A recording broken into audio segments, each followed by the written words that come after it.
muchenge kuti muchenge mkweze mkundi mkweze mazu muchenge kuti muchenge Yesu muponosi ndiyo wakusa ndiyo watitaska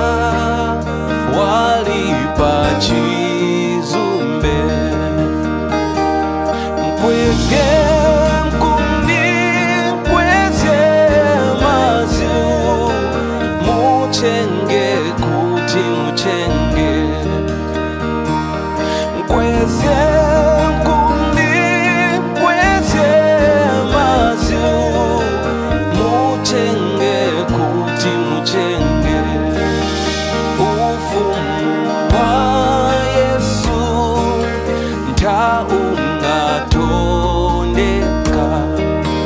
nachofyo chanyifwa ndachirikolero mkweze mkundi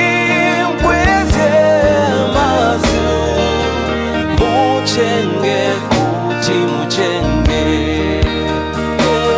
mkweze mkundi mkweze mazu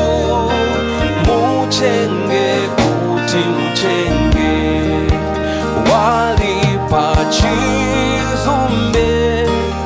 chawiske kuchanya wakulindilira tisuke tilambe mkweze mkundi mkweze mazu muchenge kuti muchenge mkweze mkundi mkweze mazu muchenge kuti muchenge chigomezo chitu mweruzgi wakwiza wamkutipokera kukayalandanda ayo tapulika ngelo mkulu bataya kuti muchenge tapulika ngelo mkulu bataya kuti muchenge